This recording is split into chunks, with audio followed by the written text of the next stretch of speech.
The following is a production of UNO Television for KYNE TV.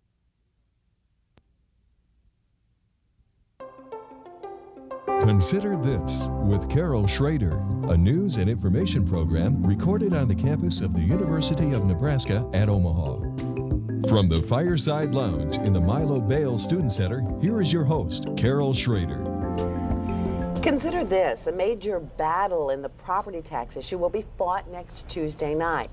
That may sound a little melodramatic, but to some people it is an important battle in the overall war against higher taxes. My guests are manyfold today, and I am very appreciative that they are here. Dr. Al Inzarello is Assistant Superintendent in District 66, the West Side Community School District. Harry Weichel is an interim superintendent for the Ralston School District. Been a little change in the Ralston District. We want to thank you for stepping up to the plate today. Charlie Mayo, as I know him, is been in the sort of tax, concerned about taxes category for a long time, and he is against raising the state-imposed lid in District 66, which is one of the items coming up for a vote. Also with us today is Laura Ilkeson. She is in the Ralston School District. They will be voting on a similar issue, lifting the lid, and she says, no, don't lift that lid. Let's get the technical part over with first, okay? And I'll let you, since you're closest to me, you're in the danger category because you are by me. I'll let Dr. Inzarello explain briefly. We're dealing with a state-imposed lid and what it does to school districts, and then you can describe exactly how your districts are affected. Correct, Carol. 1998-99, next school year, will be the first year of the implementation of LB 1114. LB 1114 for school districts will cap the levy, allowable levy, to $1.10 for school districts, and that will run through the year 2000-2001. In the year 2001-2002, that levy drops. That levy lid drops to $1. Okay, so it drops another $1 and $1 per $100 of valuation. $1.10 per 100, and then in the year 2001-2002, that levy lid drops to $1. So it drops another dime. Now, for the residents of West Side, what they need to consider on the ballot Tuesday is the request by our school board to allow the district to exceed that levy by up to 22 cents for the first 3 years and up to 32 cents per $100 of valuation for the last 2 years of this ballot issue. We're asking the voters to consider how schools in the West Side Community School System will be funded through property taxes for the next 5 years. And that really is what the decision is isolated down to. Now, you follow the same parameters in terms of lids, but you were asking your voters to allow the levy to stay at what level in Ralston? $1.27. Now, the school district, the Board of Education has not passed a resolution in Ralston. They're rather divided on that on the school board. This was a petition drive by a group from the community that placed a petition before the public for $1.27 for 3 years, which would be 17 cents more. One thing I think, I agree with what Al said, except one thing. The levy lid is on general fund and building fund. We do have other things that are allowable outside the lid, such as voluntary separation payments to staff, lease purchases that were entered into prior to April 1st, 1996, ending before July 1st of 1998, and any bond issues that are there. Which would be a separate vote by the people agreeing. That was voted on separately about 3 or 4 years ago. To do something. Correct. So those are some exemptions. Exactly, and we have some of those exemptions as well in West Side Community School System. You just passed a bond. The bond voters issue passed one this fall for major renovation to the high school. That is exempted. Same as Ralston, our voluntary retirement program and funding for that program is outside the lid, and as well as lease purchase agreements again. And we would anticipate for our school district that's somewhere, depending on what valuation we'll do, Okay, somewhere around 15 cents in levy. Okay, now I am going to get to you, but we want to get some of these technicalities out of the way. The property tax issue and the vote by the legislature, various votes, I'm never quite clear how this all happened, you would know. But there was some state aid arrangements in the past few years that were divvied up to different districts throughout the state to make up for what? Well, let me take a crack I know at this that isn't very apples and first. oranges, but I think Exactly, it does because I think, enter into right. where you stand financially. Right, and I think our school districts are a little different on this issue in terms of what's happened. But I'm really glad you brought that up, and it's a perspective that is very important to this question. And it actually goes back even longer than 3 years ago, but let's just take the last 3 years. What happened with our school district actually 3 years ago with LB 1050 and the shift in income tax rebate in our district cost essentially the taxpayers in Westside Community Schools just under $2 million in revenue. And that was a shift in tax rebate dollars, and since we are a quote a non-equalized school, we get essentially $0 in state aid. Okay. And why was this change in the aid formula? Well, Really? actually, the legislature saw the change coming. They saw that there was going to be this reduction in property tax, allowable property tax, and the income tax rebate, together with a bill that was passed the following year, which was LB 806, which added $110 million of new state aid for schools in Nebraska, together with the change the previous year, tried to focus and tried to put replacement revenue back into the equalization formula. Well, One of the most convoluted things exactly I have ever, that's why right, exactly, Carol. But the net of that, and that is a very complicated issue, and equalization in this state is a needed element of school funding and appropriately funding schools in this state. But for the Westside Community Schools, we really did not benefit from either one of those laws. And what we've explained to our public is, as a result of that change, we've already lost about $3 million in revenue. If we were to stay at $1.10, we would essentially have another $3 million in revenue lost just the first year, just 1998-99. first from the shift in the change of equalization payments. Well, that's already been taken off. Right. Now And then- the reduction or the okay. rollback in property tax levy would cause another $3 million reduction in revenue.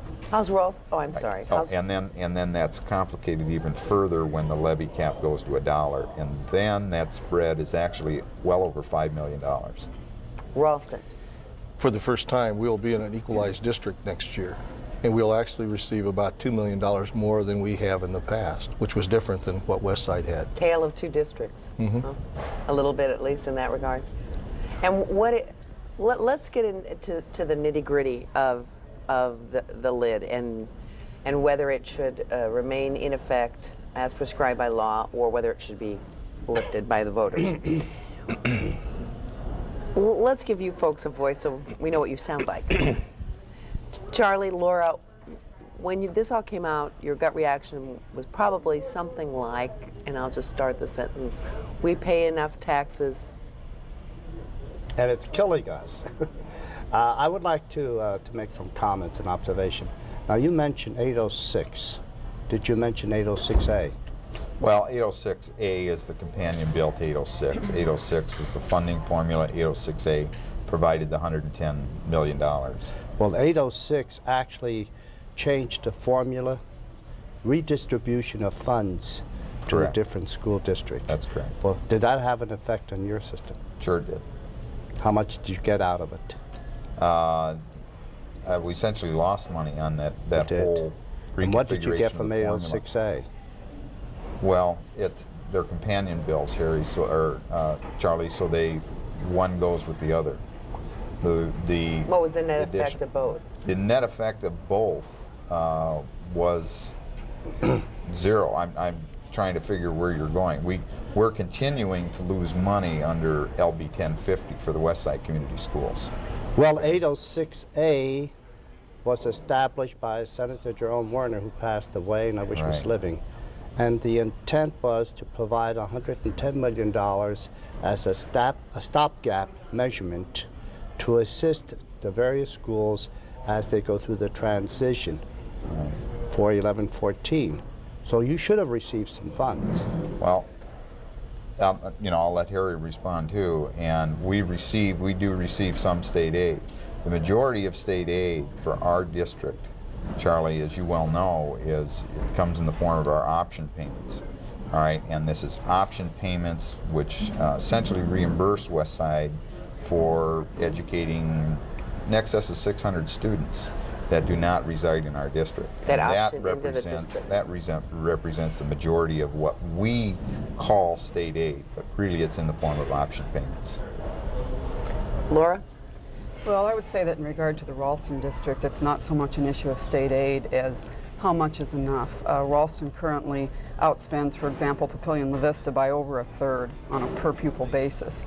The World Herald recently published numbers that showed that even if Ralston were to go to $1.10 with every other district around them, we would still be spending nearly $1,000 or 15 to 20% more per student. And I repeat, if all the districts were at $1.10, Ralston has the property base to outspend Papillion, Omaha Public, Millard by a very significant amount. That being the case, I think the taxpayers in Ralston have every right to ask, why is that not enough? Why is $900 or $1,000 a student beyond the other districts around us? Why is that not enough to ensure a quality education in Ralston? Now, Harry, you're in kind of a difficult situation because you've got a board that was split on this, and Right. and so perhaps maybe why am I in your corner here? I'm just saying I'm feeling for your particular situation, which may be a little different than Al's, because you. Well, one of the things, and I've been listening to the talk shows today too, and one of the things that was pointed out in that talk show is the fact that, we were, and in the World Herald paper also, is that we continue to have 6 elementary schools, even though our enrollment has gone down considerably over the last 10 years. So close one, close two. That's a difficult thing to do. We've suggested that. Our Board of Education have taken action that they will not close a school, and in our policy manual it calls for 6 elementary schools. Now, and I think that same article shows that we had a little over 200 on the average students in each elementary school, and the average of the others were over 450. So that makes a big difference in per pupil cost. We still have a principal in every building. So you're saying, at least on that item, you don't have the economy of scale. That's right. That perhaps the other districts. Now you get a dichotomy here. You get parents. I'm sure all taxpayers, regardless of whether they have children in the school district or not, would like to have as low taxes as are reasonably possible. So you have a school board here, which might be a little different than a more United District 66 board, that maybe can't bite the bullet. So maybe you need to kick them out. But I don't know. But the point is, you have a vote that comes Tuesday. Right. And are you trying to force the issue? When you vote, no. In other words, don't lift it Tuesday, saying you can't make the hard decisions, so we're going to make them for you. Well, Carol, Is that one of the things you're saying? Besides, we don't want higher another taxes? thing that I believe and many others in the district believe is that Ralston is not facing significant cuts even at $1.10. I have looked at the district's budget, their last several audit reports in great detail, and I honestly believe that given a reasonable property valuation increase, which will come our way next year, the district will have to cut little, if anything, to maintain all of its current programs and its current staffing. And therefore, I have the numbers if you'd like to see them. I showed them to Harry in December. Harry has never come back to me and said, you're wrong and this is why. So I have to believe that my numbers stand. Harry. I can answer that because I Okay. did it at the next meeting, and Mrs. Elkison wasn't there. However, when you add up the figures that I received on that sheet, it's not $1.10, it's $1.20. On which sheet? And which On valuation years. level? That's At the difference. 3.7. Well, what is the Or feeling 2.7. of what you would lose? We'll get to you, Charlie. I want to continue in her general direction. Okay, but I want to ask him, Okay. what though, obviously in District 66 has done a pretty good job of it. They send flyers out. It's a continuing publication that they send out to every resident in District 66, but they've made their case. What do you feel would be lost in Ralston if the lid is not lifted to your recommendation? We really have a couple of choices. One is to go in and to probably eliminate a building fund, to do some other cutting within the general fund budget. There was also a resolution passed by the board that we wouldn't RIF any staff members as a result. So the only other position we have would be to take our cash reserve and spend that. Well, what if you had no option? What would be lost? I mean, and you must, in this day and age, be looking any time at, in terms of actual what happens in the schools, might have to go, or where we could streamline, just as a good administrator. We've been working on that for a long time, and I don't know what I'd say Westside has. this is not new ground for school districts. School districts have been on under one form of or another of a lid for, I believe, more than 10 years. Oh, yes. But let's just go back. Let's not go back 10. Let's just go back the last 3 years. And as Charlie well knows, Senator Warner, in his wisdom, Senator Warner, as Charlie brought him up, understood that 1114 was coming.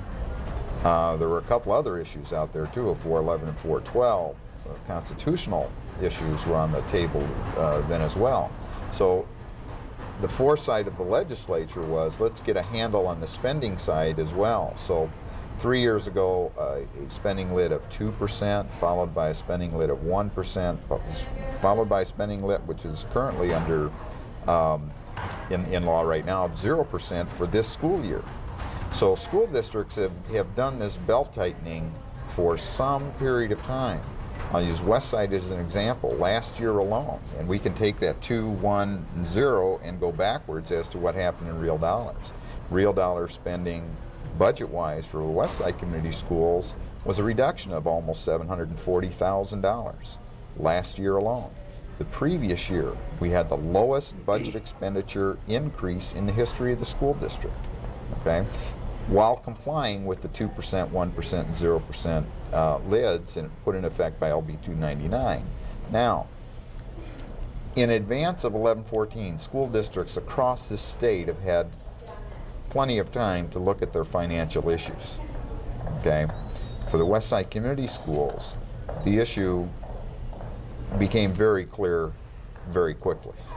We would not be able to maintain our school system as it exists right now, okay, under $1.10.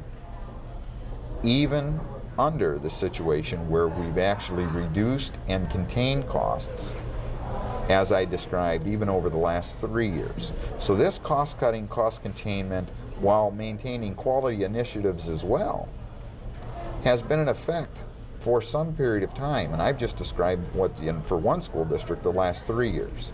And so this is not a new arrival, and this issue, why, Carol, with respect, you described it as a battle of taxes and so on. It really is a conversation about quality, and it is a conversation of quality in light of making sure that the accountability is there for the dollars that school districts are spending. Okay, but we've heard that. We're going to run out of time before we know it, but I am sure that no one on this side wants to sacrifice quality, though a nebulous term. Well, I'd like to take it one step further. We agree that both school districts have good education. So we're talking about quality of goodness. Many people, including myself and other educators, feel that the original intent of public education is to provide a good basic education. Child learns to read, write legibly, mathematics, know something about literature, arts, and so forth. The problem we have is many of the school districts have gone beyond the scope of providing public education to the social services. The end result is it has caused the cost factor to go so high that the people cannot sustain the cost. If I can make an example, A good education can be silver-plated. A good education can be gold-plated. And a good education can be diamond or platinum-plated. If we want an education that becomes equivalent to an academy or private school, I question whether we should do that through the public school media. And you think that's what's happening in District Yes. 66? Do you agree with that's what's happening in Ralston? I think that Ralston offers many greater variety and depth of programming than maybe would be necessary. For example, they're one of only 5 districts in the state to offer every activity sanctioned by the NSAA. They are certainly not in the top 5 districts in the state in size. Some of the cuts that were put forth by the administration, if the override should fail, were things like cutting back elementary PE and art to what is basically the same level as offered by most other districts around us. Those things hardly sound like the sky is falling to me and to many others in the district. Carol, just responding to that, or Charlie, or in this country, certainly in this state, and I think in this community, and I'm speaking as a teacher and as an assistant superintendent, maybe just a little bit, but more so maybe as a parent more than anything else. And I really believe that our communities today can't afford not to offer the best in the education that is possible. The children that graduate from our public schools must be able to compete. And in order to compete, they have to have the tools. Do they And the need tools- every state sanctioned Well, I don't know how sport? you can. I don't know specifically if you itemize down to every possible sport and so on. But when Charlie describes a gold-plated, platinum-plated, whatever, I'm saying that the quality of a school system and what the school system puts forward in terms of effort for children and parents, the payoff is something shared by the entire community, not just the parent. The contributions that those young people will continue to make to this community, to this city, to the West Side Community Schools, to this state and this country, can't really be measured right now. And now I'm speaking as if I were my own children and Well, let's children that I've educated. let Harry But talk about You bet. what Laura has said. Well, the Ralston High School is an example of a broad range of education for kids. We have an 8-period day at the high school. We have many students who take 8 classes a day. We have a great number who take 7 classes a day. And I'm not sure that's available to kids in all the other schools in the metropolitan area. I don't know because I've not made a study of that. But that costs money, that costs staff, because you have Are these a lot solid of... academic classes? These are everywhere, everything from drama to music to math to languages, you name it. We have 3 languages in Ralston High School with 1,000 students. Now maybe that is too much, but we have an awful lot of kids who take the program and want the program. Where do we get? We're going to get in a battle of eventually of needs and wants, and I think that Well, I yeah. think that's what you're talking about. Right. The point is this. When we talk about scholastic achievement, when you consider the amount of money spent in District 66, which is over $7,000 per student, yet on a high school level, there are 4 or 5 private schools that excel in the test scores over West Side, and they don't spend nearly that kind of money. But do they deal with the broad-based student population? They deal with that a the private population of the people special education. Well, with the special education, Some of them- Right. yeah, with the special education, they receive additional reimbursement from the state. It isn't just one. Now the imports. The behavioral problems, the Right. behavioral Some input. reimbursement from the state is due back. Charlie, certainly well known, but we don't, at least in West Side, really don't apologize for our per pupil cost, because we equate that per pupil cost and have been accountable for that with our board and our community. So you can't really compare what a private school, we would match our product up against any private Well, school in I didn't Metro. mean that. Carol. Yeah. But coming back to what we're talking about with this issue, right? For the West Side Community Schools, we are saying we will continue to offer the quality program that we have. We will do it without increasing our tax rate, okay? And we are total tax rate for the district, okay? Our board has said we will not increase that. They're asking for the authority to maintain that level should we need it. If valuations go up or some unforeseen thing happens like an increase in state aid or some other unknown factor affects that, we'll reduce that levy. We'll get under that levy. But what we're saying to our public is we need to maintain our current level of rate to support the quality that Westside Community Schools expects to be offered for the students that come to school there. Laura? I think there's a concern in Ralston when we talk about being willing to pay a premium price for a premium product, which is essentially the message that our administration has been giving us for quite some time. I think there's a growing question in Ralston as to whether we are indeed receiving a premium product for our premium cost in that district. Our test scores recently have not been where many believe they should be. ACT at the high school level tends to run pretty much in the middle of the pack. We are clearly paying a very high cost compared to those around us, and for that high cost, I believe the taxpayer has a right to expect a superior product, which does not appear to be there. And again, I repeat, even at $1.10, we would be outspending others by a significant margin. Let me ask this, we only have about a minute left. Could it be that because the school tax levy right now is something that taxpayers can control, assuming, just for a moment, Charlie, you'll hate me, that they're doing an okay job with their money, that this is where people are going to strike, regardless of whether Ralston's doing a good job or not? Because you can't get that, you don't have control over the legislature.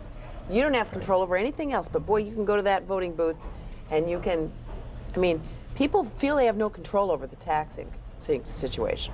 Well, it is an opportunity for people to send a message to the legislature. We have been complaining for years in Nebraska that our taxes are too high. The legislature has finally responded in a concrete way by trying to bring down property taxes. If the voters in these two districts immediately go to the polls and say, forget it, legislature, we didn't really mean it, I think that sends a very wrong message down to Lincoln. And if you say we do mean it and we do want to live, are the legislators going to care whether or not you made the right decision or not? I mean, I'm not saying you wouldn't as a voter, but I mean, that doesn't affect them.